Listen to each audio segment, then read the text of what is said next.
우리 하나님 말씀 사도행전 19장 23절입니다. 오늘 이 말씀 통해서 같이 은혜 받을 말씀의 제목은 마음이 넓어지면 문제가 해결된다. 마음이 넓어지면 문제가 해결된다 하는 그런 말씀의 제목으로 같이 은혜 받기를 원합니다. 지난 한 주간 제가 말씀 묵상하면서 마음이 이렇게 주님 안에서 넓히니까요. 문제들이 쉽게 해결되어 가는 것들을 조금씩 느낄 수가 있었습니다. 그래서 저와 여러분도 이렇게 오늘 이 말씀 통해서 다시 한번 우리의 마음을 넓어짐을 통해서 문제들을 하나님 풀어주시는 그러한 역사들을 누려나가는 은혜가 있기를 바랍니다. 오늘 대부분의 문제 해결은 조금 큰 그릇에 담으면 저절로 해결됩니다. 그릇에 물이 조금 넘치려고 해요. 그러면 그릇을 큰 것을 가져오면 쉽게 그냥 그 문제가 해결됩니다. 몸이 커져서 입을 옷이 또 이렇게 입을 수 없을 때도 그 옷을 넓히면 그 쉽게 그 옷을 또 입고 또 해결을 해나갈 수가 있습니다. 마찬가지로 마음을 넓히면 많은 문제가 해결된다는 사실이에요. 우리 인생사에 있어서 지금부터 20년 전이었을 거예요. 저의 가장 친한 목사님이신데 같이 이제 부목사로 사역을 하게 됐습니다. 근데 그분은 이제 영국에서 오랜 동안 유학하고 학위까지 따고서 이제 부목사로 오셔서 이제 교구를 맡게 되었습니다. 이분이 이제 강남 지역 압구정동이라든가 또 그 서초동이라든가 이런 지역을 맡아서 이제 목양하면서 신방을 했습니다. 성도님도 이제 그 신방을 받을 때 이 목사님도 영국에서 오랜 동안 계셨기 때문에 한국적인 상황을 잘 모르니까 우리가 좀 세심하게 준비해서 해가지고 신방을 잘 준비를 했습니다. 그래서 거기에 구역장님 또 권사님 또 그 가정의 식구들 해가지고 이렇게 모여서 이제 신방 예배를 드리게 되었습니다. 근데 이제 목사님이 신방 가서 이제 갑자기 급한 일이 생긴 거예요. 볼 일이 생긴 거예요. 그래서 화장실에 들어갔어요. 화장실에서 이제 볼 일을 보고 이 물을 내려야 되지 않습니까? 그래서 물탱크에 그 조그만 물탱크에 손잡이를 내리면 되는데 당황스러우니 이렇게 보니까 비데가 있었어요. 그때는 비데, 지금 비데 흔한 건데 비데의 단추를 딱 누른 거예요. 그러니까 물이 확 쏟아난 거예요. 이제 목사님이 놀란 거죠. 우리는 그 당시에 영국이 선진국이라는데 그게 거기에 별로 없었나 봐요. 그래가지고 잠시 착각하기를 그 물이 올라오니까 이거 마셔도 되나 하고 입을 잠깐 댔다 이거 아닌 것 같다 하고 그냥 물을 다 맞은 거예요. 양복 다 젖어버리고 그래서 그 화장실에서 이게 나가야 되나 말아야 되나 당황스러운 그런 상황이 된 거예요. 영국까지 유학 갔다 오신 목사님이 이것도 하나 제대로 조작 못해가지고 물을 다 벼락을 맞고 이걸 어떻게 해야 되나 말리고 나가야 되나 막 하다가 딱 마음에 큰맘 먹고 그래 마음을 넓히자. 내가 이런 거 가지고 성도들 인정 안 하면 어쩔 수 없지 하고 딱 나가가지고 우리 거기 있는 성도님들한테 우리 성도님 제가 영국 촌놈이어서 이 비데 이거 만지는 법을 몰랐습니다. 이거 어떻게 해야 되나요? 그랬더니 우리 거기 있던 구역 식구들과 성도님들이 웃으면서 그 방법 가르쳐주고 이제 다 뒷수습을 다 했습니다. 그러면서 이제 별명이 붙었는데 뭐라고 붙었냐면 영국 촌놈 목사님. 그래가지고 이게 어떻게 보면 굉장히 창피한 일이고 부끄러운 일인데 놀랍게도 그것 계기로 해서 좀 우리가 보통 볼 때 다 그런 건 아니지만 좀 예민한 분들이 많은 곳인데 여기서 하나님 은혜로 사역 잘하면서 조금 문제가 있을 때마다 영국 촌놈 목사님이신데 그러면서 이렇게 쉽게 넘어가면서 그 교구 사역을 잘했던 그런 경험을 제가 옆에서 들었습니다. 이게 잠시 좀 창피한 일이고 부끄러운 일인데 그것들을 마음을 넓히고 또 이렇게 그냥 펼쳐놓으니까 문제가 안 되는 것들을 이렇게 느낄 수 있었던 그런 부분입니다. 오늘 본문 말씀은 특별한 하나님의 기적 사건들은 보이지 않습니다. 하나님 특별히 개입하셔서 역사하신 건 보이지 않습니다. 그런데 오늘 하나님께서 이 말씀을 남겨놓은 것에는 분명히 저는 뜻이 있다 생각을 합니다. 그리고 우리가 이제 하나님의 능력의 역사가 나타나는 그런 직접적인 현상도 경험하지만 오늘 본문을 보면 이 마음을 넓힘으로 인해서 문제를 풀어가는 그러한 그 은혜로운 이야기를 우리에게 남겨주고 계십니다. 이 사건의 내용은 뭐냐면 데메드리오라고 하는 당시 에베소 터키 지역의 에베소 지역에서 이제 그 은장색이라고요. 당시에는 신들을 섬겼잖아요. 그래서 아데미 여신이라고 하는 신을 그 에베소에서 잘 섬겼습니다. 사람들이. 그래서 신전도 있고요. 거기 또 아데미 그 신상을 은으로 만들어 가지고 팔면서 사람들이 그 우상에 이제 그걸 가지고 이제 자기들 복도 빌고 그러면서 종교 생활을 했던 거죠. 그런데 어느 날 이게 갑자기 은장색 이것이 안 팔리는 거예요.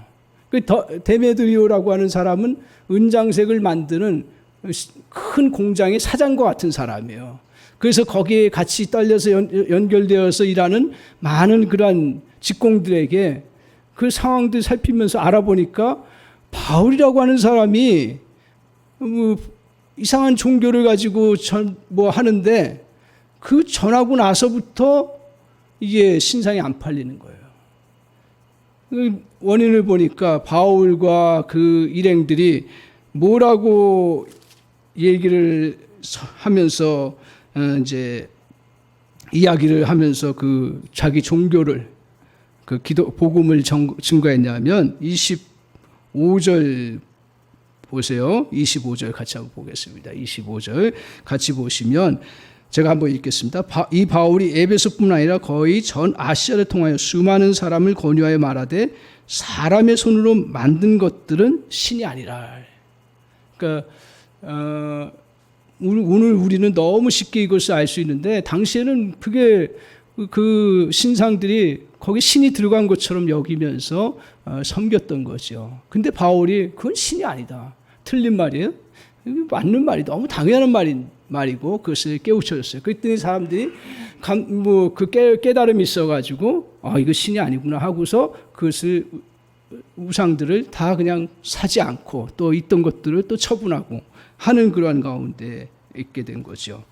그래서 이제 데메드리오는 우상을 팔아서 부유함을 누리던 세공업자들의 충동질에서 바울과 그 일행을 없애면 되겠다 해가지고 막 충동질을 일으킨 거예요. 그런 가운데 이제 사람들을 흥분시켜가지고 연극장, 지금으로 얘기하면 그 원형 경기장 같은 데죠. 거기에 다 수많은 사람 모아가지고 바울과 그 일행이 이 잘못된 것을 증거하는 아주 나쁜 사람이라고 충동질해서 없애려고 합니다.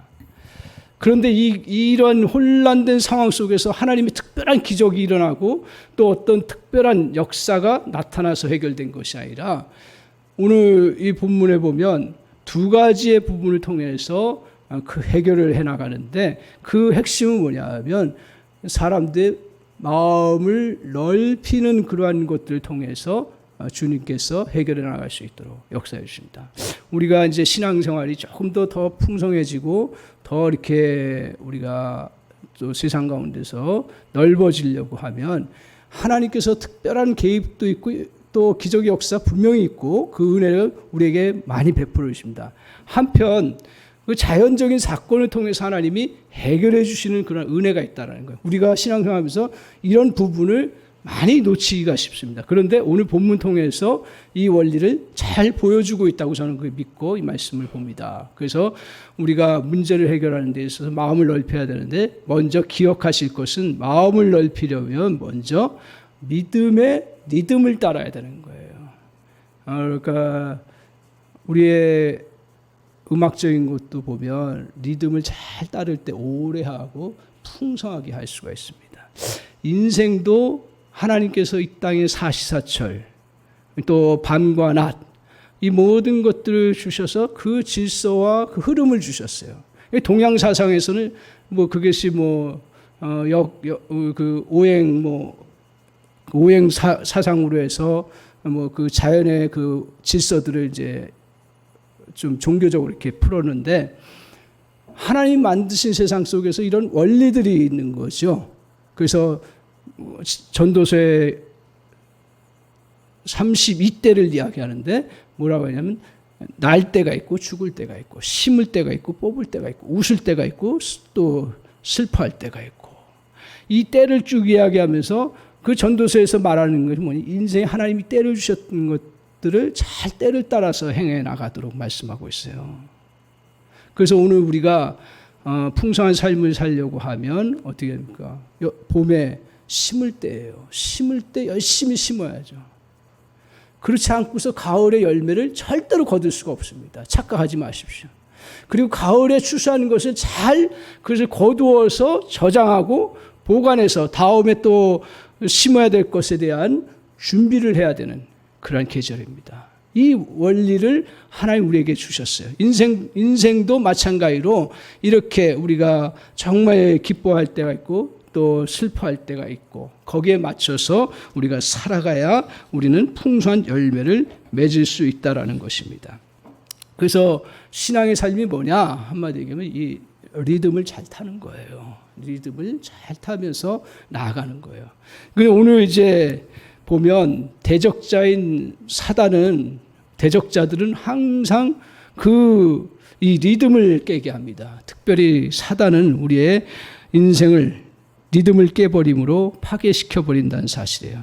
마음의 여유가 없이 조급하게 만들어서 리듬을 찾지 못하게 됩니다. 마귀가 사람들의 조화로운 삶을 망치게 하는 전략 중에 하나가 바로 선동이고, 그리고 선동하여서 흥분하게 함으로 인해서 자신의 리듬을 제대로 갖지 못하고 거기에 따라서 그냥 휩쓸려서 망하게 하는 그러한 모습을 갖습니다. 그래서 흥분할 때 굉장히 속기 쉬운 상태지요. 생각 없이 흥분한 사람을 통해서 쓸데없는 싸움이 일어난다는 거예요. 우리 인생에 보면 흥분해서 쓸데없는 걸 흥분해가지고 인생을 굉장히 혼란스럽게 만들어버립니다. 데메드리오가 군중들을 선동하여서 바울의 제자인 가이오와 알사고를 붙들어서 이제 연극장으로 끌고 갑니다. 군중 심리를 동원해서 그들을 이제 없애려고 합니다. 그래서 32절에 보면 이렇게 얘기합니다. 한번 32절 보실까요? 같이 한번 32절 같이 좀 보시겠습니다. 여기 흥분되면 어떤 모습이냐면, 자, 한번 같이 읽겠습니다. 사람들이 외쳐 어떤 일은 이런 말을, 어떤 일은 저런 말을 하니 모인 무리가 분란하여 태반이나 어찌하여 모였는지 알지 못하더라. 왜 모였는지 다 몰라요. 이런 말 저런 말 막 해가지고, 아니 왜 바울과 그 일행을 이렇게, 물론 자기들 관점에서 잘못된 것이 있으면 욕할 수는 있지만 이렇게 그들을 몰아서 죽이려고 하는 이유가 뭔지 정확한 원인을 모르는 거예요. 특별한 이유를 모르는, 이런 이제 흥분 상태에 있어서 리듬을 깨트려 버렸어요.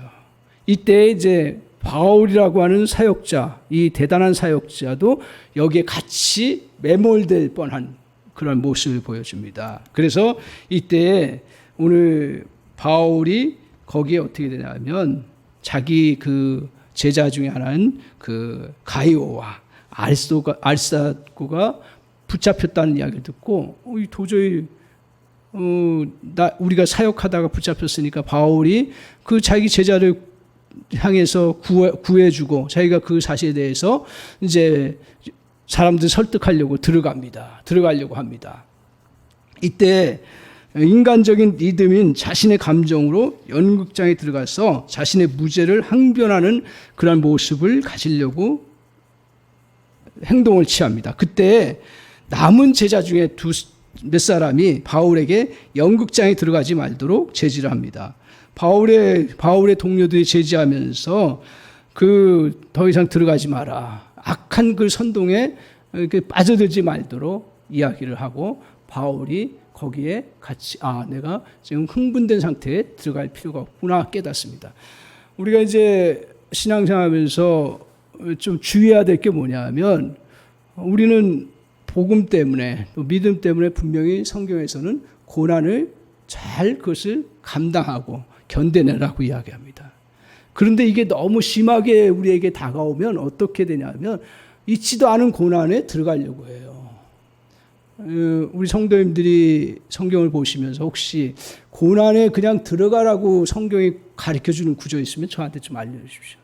무슨 말이냐 하면 우리가 복음 때문에 고난을 당할 수밖에 없는 상황이면 고난을 당하고 견뎌나가야 되는데 일부러 고난에 들어갈 필요는 없다라는 거죠.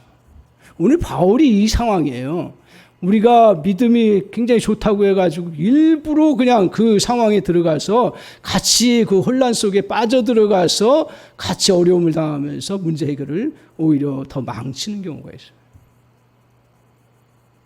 오늘 근데 다행히도 바울의 제자들 중에 일부가 그런 악한 선동에 같이 흡수되어 가지고 또 같이 그것에 대항한다고 해가지고 문제를 풀어가는 것은 절대로 지혜로운 방법이 아니라고 가르쳐주고 바울이 다시 또 판단력이 좋은 사람이지 영적 판단력이 이거 아니구나 하고 거기에 들어가지 않습니다. 바울은 여러분이 알다시피 감옥에도 갇히고요. 수많은 돌에 맞아서 몇 번씩 죽을 뻔하고 파선당해가지고 고통당하는 일들을 수없이 했습니다. 그런 기질이 이제 있어서 그런지 여기도 나 역시 고난 당해야 된다고 생각했는데 이때는 아니라는 것이죠. 근데 놀랍게도 하나님께서 역사하실 때 대부분 하나님이 역사를 이루어 가실 때 원칙 중에 하나가 뭐냐면 제가 깨달은 것 중에 하나가 뭐냐면 복음의 역사를 통해서 일을 이루어 갈 때 보세요. 제자들도 복음을 전하고 그러면서 많은 저항에 부딪히고 심지어는 감옥에 갇힙니다. 그러면서 그들이 한 일이 뭐냐면 힘이 없어서 그 감옥에 갇히고 또 사람이 없어서 감옥에 갇힌 게 아니에요. 복음의 정신이 그것에 같이 대항해 싸워서 이기는 게 진짜 싸우면서 이기는 게 아니라는 거예요. 오늘 성경을 통해서 우리에게 깨닫게 하시는 건 뭐냐면 하나님이 그 문제를 해결해 나가실 때 대부분 보면 그 문제는 자연스럽게 해결될 수 있도록 역사에 나가는 은혜가 있습니다. 오늘 본문 사건이 저는 그런 사건인 거예요. 바울이 들어가가지고 논리적으로 설득해서 그들 제압해가지고 이기고 그러면서 그들의 폭동적인 걸 같이 폭동적인 것을 대항해서 이길 수 있어요. 그러나 오늘 그렇게 하나님은 문제를 풀어가지 않도록 하십니다. 바울이 인간적인 그런 그 선동에 빠져서 거기에 들어가지 아니하고 오히려 자신의 제대로 된 리듬을 갖고 다시 그 대처에 나가도록 해나가는 모습을 보입니다. 우리는 바울이 두려워서 가지 않은 것이 아닙니다. 이것은 악한 선동에 속지 않는 지혜로운 선택이었다라는 거예요. 우리는 그래서 이렇게 살아가면서 믿음의 리듬을 배워야 한다는 거예요. 내 리듬이 아니라 하나님의 리듬, 사람의 리듬이 아니라 주님의 리듬을 배워야 된다는 거예요. 그래서 이 리듬을 우리가 잘 누려나가는 것 중에 하나가 뭐냐면 리듬을 잘 타려고 하면 어떻게 해야 돼요? 악보대로 해야 됩니다. 그죠? 음악을 제대로 잘 하려고 하면 물론 자기의 그 독창적인 게 있지만 악보대로 해야 됩니다. 그럼 인생의 리듬을 잘 타려면 그 악보가 뭘까? 저는 그 악보가 바로 하나님의 말씀이라는 거죠. 그러니까 우리가 선을 행해 나가요. 그럴 때 말씀을 따라가는 사람은 어떻게 해요? 낙심이 될 때가 있어요. 근데 말씀이 뭐라고 했어요? 선을 행하되 낙심하지 말지니 때가 이름에 거두리라고 말씀하셨어요. 그러니까 자기 리듬으로는 선을 행하다가 여러 가지 힘든 일이 있으면 그리고 마음에 안 드는 일이 있으면 포기하죠. 그러나 주님은 선을 행하되 낙심하지 말고 네가 해야 될 것들을 할 일을 계속 해나가도록 말씀하신 걸 붙잡고 내가 그걸 끌어가는 거예요. 그때는 끌어야죠. 또 한편으로 우리에게 어떤 때는 아무것도 할 수 없는 두려운 상황이 와요. 머물러요. 머물 때가 있지만 그러나 우리에게 그런 두려움이 와서 계속 나의 리듬으로는 머물러 있지만 그러나 하나님 말씀은 뭐래요? 하나님 주신 마음은 두려워하는 마음이 아니라 오직 능력과 사랑과 절제하는 마음이니. 이 말씀을 다시 붙잡으면 뭐예요? 지금 내가 두려워서 아무것도 하지 못한 상황이면 다시 이 두려워하는 마음을 떨치고 나가야 되는 거예요. 그러니까 이게 리듬이 계속해야 될 때가 있고 멈춰야 될 때가 있고 새롭게 나아가야 됐다는 거예요. 오늘 그것을 다 이룰 수 있는 것, 그 리듬을 제대로 타고 나아갈 수 있는 건 뭐예요? 하나님의 말씀을 따라서 나아가는 것입니다. 오늘 이스라엘 백성들이 이러한 리듬 훈련을 광야에서 얼마나 많이 가졌는지 모릅니다. 하나님께서 불기둥, 구름기둥으로 보여주셨을 때는 그때는 이제 또 가는 거예요. 근데 시내산에서 어떻게 해요? 2년 동안 1년인가요? 1년 동안 머물러 있으라 했을 때는 머물러. 그래서 그 광야에서의 그 어려운 생활들을 다 이겨나가고 가나안 땅에 들어갈 수 있었던 것입니다. 그래서 하나님께서 말씀을 통해서 머무르라고 하면 그 자리에 머무는 것이 믿음의 리듬을 따르는 것입니다. 믿음의 리듬을 따르는 것은 너무 또 어떤 때는 빠르게 대항하지 않는 것입니다. 사소한 일에 너무 조급하거나 목숨을 걸지 말아야 합니다. 또한 두려워 머뭇거리는 것이 아닙니다. 믿음의 행동을 내디뎌야 합니다. 그래서 내가 사망의 음침한 골짜기를 다닐지라도 음침한 골짜기를 계속 다니는 것 같아요. 두려워요. 그래서 머뭇거릴 때인데 그때도 어떻게 해요? 내 해를 두려워하지 않고 담대히 나가는 거예요. 왜요? 이는 주의 지팡이와 막대기가 나를 안위하시기 때문에 그렇습니다. 이 말씀을 붙잡고 두려움을 떨치버리고 해야 할 일을 하는 것이 믿음의 리듬을 따는 것입니다. 우리 인생에 살아갈 때 실패하고 여러 힘든 일을 당할 때 이런 생각이 듭니다. 잃어버린 것이 너무 많아서 다시 내가 일을 한다고 복구될 수 있어? 복구될 수 없어. 라고 그렇게 여깁니다. 다시 일어나도 목표가 너무 멀어서 갈 수가 없다라고 하는 좁은 생각에 갇힐 때가 있습니다. 또 저와 여러분이 몸이 조금 약해지면 건강이 너무 손상이 와서 다시 회복이 불가능한 거 아닌가 하면서 위축될 때가 얼마나 많아요. 그래서 이 약한 몸으로 내가 어떻게 할 수 있을까? 이런 생각이 좁아져 버립니다. 부부 사이에도 내가 너무 멀어져서 도저히 가까이 하기는 어려워. 조금 힘든 상황이 오면 그럴 때가 있습니다. 다른 사람보다 늦게 시작할 때 어느 세월에 재능을 개발해서 성공할 수 있겠어 하면서 이렇게 이제 나이가 들어갈수록 항상 그 생각에 자꾸 붙잡히는 거예요. 이런 리듬을 잃어버리는 거죠. 하나님 주신 리듬을 잃어버리는 거예요. 오늘 이것을 막아야 합니다. 그래서 다음과 같이 선포하면서 나가야 합니다. 우리 주님이 회복시켜 주실 때는 수백 배, 수천 배로 회복시켜 주실 수 있는 분이셔. 주님은 약할 때 강함을 주시는 분이셔. 그 은혜로 누구보다도 더 강해질 수 있어. 오늘 주님은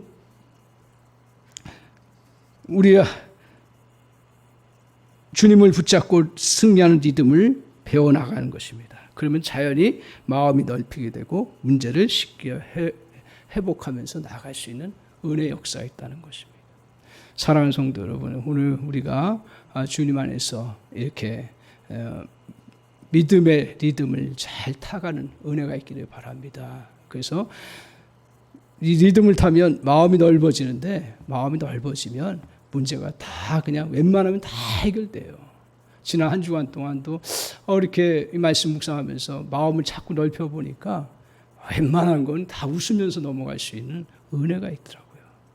하물며 우리 인생에 여러 닥치는 어려운 부분들도 이 리듬을 잘 타면서 나가면 저 여러분이 그것도 잘 이겨나갈 수 있는 그러한 은혜의 역사가 있는 줄 믿습니다. 오늘 두 번째로 마음을 넓히려면 기억하십시오. 반대적인 요소를 품어야 한다는 거예요. 반대적인 요소. 오늘 본문에 보면 이제 에베소 사람들은 이제 흥분했어요. 그것도 2시간 동안 왜 저렇게 했는지도 모르고 서로 흥분하면서 바울과 그 일행을 죽이려고 달려붙습니다. 이건 뭘 말하는 거예요? 사람이 흥분하면 결국은 제정신이 아니라는 거죠. 다 미쳤어요. 그래서 비이성적인 거예요. 그때 이제 누가 나와서 문제를 푸냐 하면 그 바울과 가까운 사람이 누구냐 하면 오늘 누가 나와요?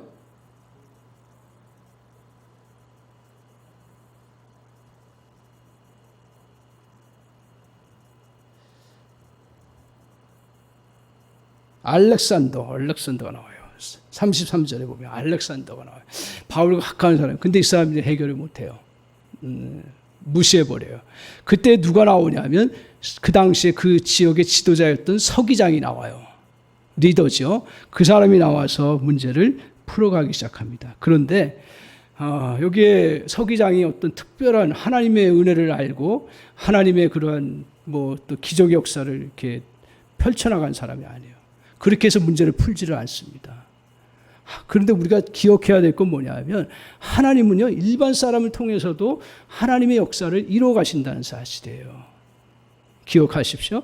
꼭 기적적인 역사만 나타나서 이루어지는 게 아니에요. 근데 오늘 서기장이 나타나서 하는 일이 뭐냐면 간단합니다. 뭐냐면 우리는 두 가지 요소가 있는데 하나는 뭐냐면 감정과 이 이성이라는 게 우리 항상 같이 이렇게 연구에 의하면 같이 연결되어 있어요.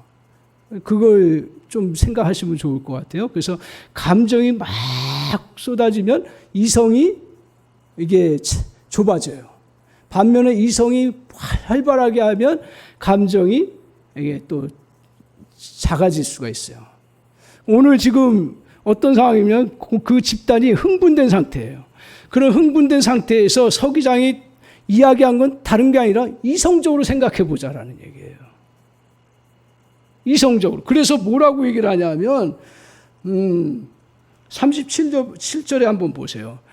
그들 이제 흥분을 가라앉히면서 뭐라고 얘기를 하냐면 오늘 바울과 그 일행이 신전에 그 물건들을 훔친 것도 아니다. 도둑질한 것도 아니다.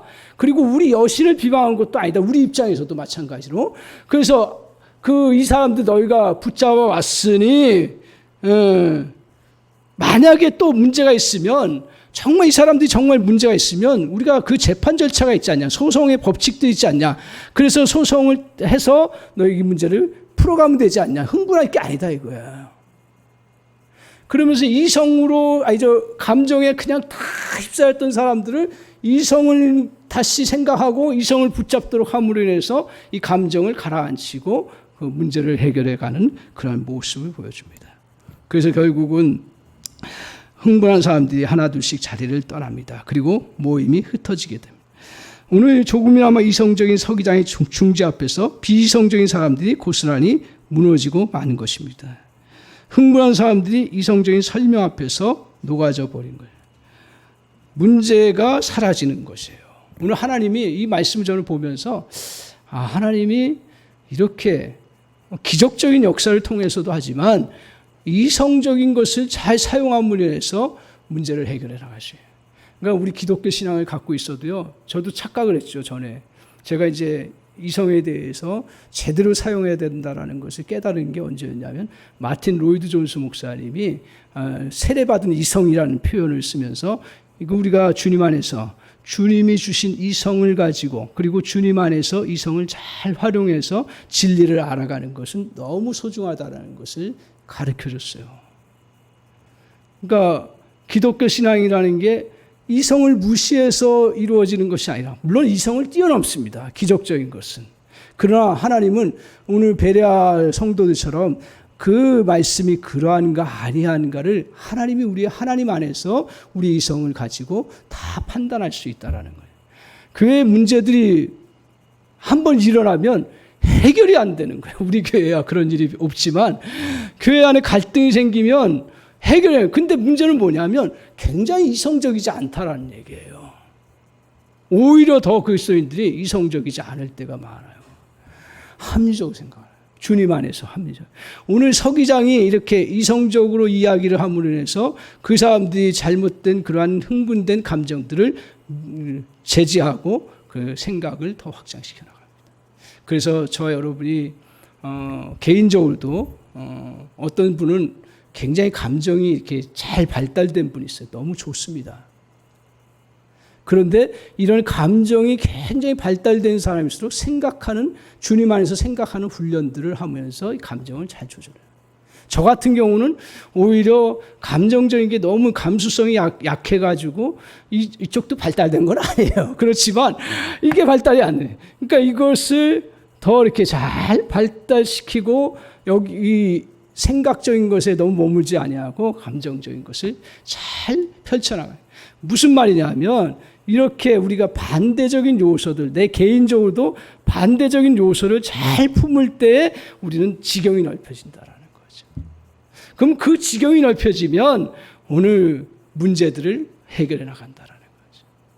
오늘 이렇게 어려운 문제, 누구도 해결할 수 없는 문제인데 이렇게 이성을 붙잡고 반대의 그 부분을 붙잡고 확보를 해 나가니까 오늘 이 문제를 해결해 나갈 수 있는 그런 역사가 이루어졌다는. 오늘 사람이 자기의 감정에 몰두되면 나타나는 현상이 있습니다.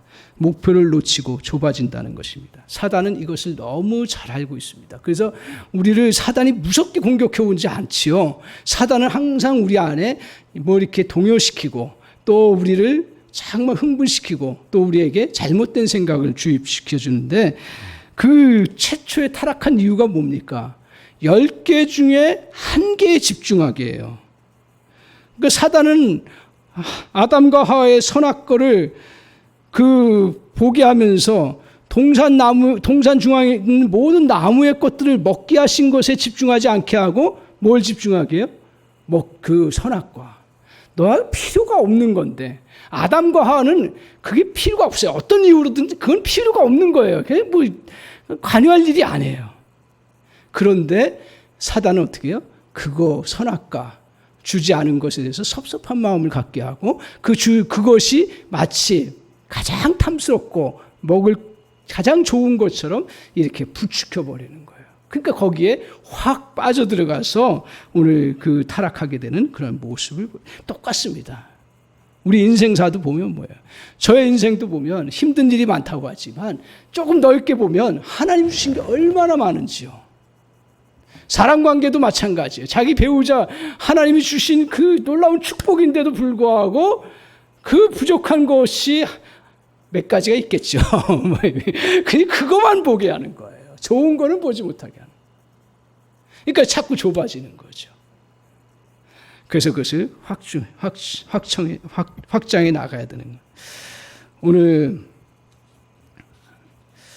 사단은 예수님을 향해서 유혹할 때도 그랬습니다. 시험할 때도 주님의 뜻이 있어서 광야에서 40일 동안 금식하면서 하나님의 아들로서 그 과정을 거쳐야 되는데 사단은 계속 어떻게 합니까? 이거 너 먹지 않으면 인생 죽는다라고 얘기해요. 자꾸 이상하게 그 감정들을 건들고 저기에 그러한 마음에 동요하게 해서 예수님을 유혹합니다. 그때 예수님이 뭘로 물리치셨어요? 사람이 사는 것은 떡으로만 살 것이 아니라 하나님의 말씀에 입에서 나오는 하나님의 말씀으로 사는 것이다. 눈으로 볼 때 그리고 느낄 때 우리의 느낌으로는 그 떡이 없으면 다 죽는다고 생각해요. 현대인들을 향해서 다 뭐예요? 유혹하는 것 중에 하나가 뭐예요? 사단이 너 돈 조금 없어지면 너 인생 끝난다. 안 끝나요. 돈 없었다고. 안 끝나는데 그렇게 느끼게 한다니까요. 그리고 또 뭐 사람 관계에서도 이때 막 분노하고 그러면서 그 사람 뭐 대항하지 않으면 안 될 것 같은 느낌을 주는 거예요. 그렇지 않아도 그 사람 좋은 사람일 수 있어요. 우리에게 사단은 또 천하만국을 보여주면서 저거 나에게 절하면 다 내 것이 된다고 이렇게 현혹시켜버리는 거예요. 그래서 우리가 구원의 확신도 어떻게 우리는 가리키냐면 네가 어떤 영적인 체험을 했기 때문에 구원의 확신을 갖는 게 아니라 네가 뭐 방언을 하고 네가 어떤 신비적인 것을 보고 기적적인 체험을 해서 구원의 확신을 갖는 게 아니라 그래요. 구원의 확신은 뭐예요? 우리가 인격적으로 주님을 말씀을 통해서 믿는 거예요. 무슨 말씀이에요? 대표적인 게 너희가 마음으로 믿어 의에 이르고 입으로 시인하여 구원에 이른다고 하는 이 말씀을 내가 붙잡고 나아갔을 때 구원의 역사가 구원의 확신이 되는 거예요. 그래서 내가 어떤 체험을 많이 했느냐, 어떤 능력을 많이 또 경험했느냐, 이거에 따라서 우리가 정말 구원받았느냐, 아니냐를 결정하는 것이 아니라 내가 주님의 말씀을 붙잡고 그것을 고백하느냐 안 하느냐가 중요한 거예요. 그래서 항상 우리는 감정이라든가 체험이라든가 이런 것들이 중요하지만 항상 말씀 따라서 이게 쫓아오는 거지, 이 감정이 앞서서 말씀 그 뒤에 따라서 믿는 게 절대로 아닙니다. 믿고서 그런 체험들이 오는 거고 믿고서 그런 감정들이 오는 거지, 오늘 우리에게 그 세상적인 감정이나 그런 체험들이 구원의 그런 근거는 아니라는 거예요. 따라서 오늘 우리가 기억해야 될 건 뭐냐 하면, 우리가 이렇게 감정적으로 치우쳤을 때는 뭘 붙잡아야 돼요? 이성을 붙잡아야 돼요. 사람과의 관계도 마찬가지, 반대를 항상 품으십시오. 우리 한사람교회 성도님들은 좀 반대를 품는 은혜가 있기를 바랍니다. 그래서 절대로 우리는 끼리끼리가 아니라 정말 다리 놓기를 통해서 다른 사람과 함께 가는 거예요. 우리의 제약된 속성이 뭐냐 하면 자꾸 내 친족, 내 혈연, 내 지연, 내 그 학연, 여기에 너무 그게 나쁘다는 얘기가 아닌데 거기에 막 매여가지고 다른 사람들을 포용하지 못하는 그러한 모습들을 가요. 우리가 넓어지려면 다른 것을 품어야 합니다. 그래서 개인적으로 저 여러분들이 우리가 살아가면서 내가 이성에 너무 치우쳤습니까? 그러면 우리가 또 감정을 잘 순화시키고 그러면서 하나님 주신 자연세계를 통해서 다시 정서적인 것들을 회복하고, 너무 감정적인 것에 많이 이렇게 예민해 있습니까? 그러면 말씀을 통해서 다시 이성적인 것들을 잘 또 붙잡고 나아가는 은혜. 그리고 또 다른 사람을 향해서도 나와 다른 사람들에 대해서 적대시하지 않아요. 적으로 생각하지 아니하고 오히려 우리가 품어야 할 사람으로 생각하고 다리 놓기를 해나가는. 그러면 어떻게 돼요? 모든 문제들이 해결되어 나갑니다. 기억하십시오. 오늘 그 과부가 정말 그 사렙다 과부가요, 죽을 지경에 처했을 때, 가난해서 죽을 지경에 처했을 때 그 엘리야를 통해서 뭐라고 얘기하셨냐면, 너 기름병을, 빈 병을 갖다 놓으라고 얘기하셨어요. 그러면 주님이 뭐라 했어요? 그 엘리야를 통해서 기름 다 채웠어요. 근데 언제 멈췄습니까? 병이 없을 때까지. 저는 그 말씀을 기억하면서 저 여러분도 우리 하나님은 은혜를 넘치도록 주십니다. 근데 그 넘치도록 하는 은혜를 받지 못하는 이유가 뭐예요? 마음의 그릇이 좁기 때문이었습니다. 아무리 하나님 은혜를 부어주셔도 마음의 그릇이 좁아지면 은혜가 한계가 있는 거예요.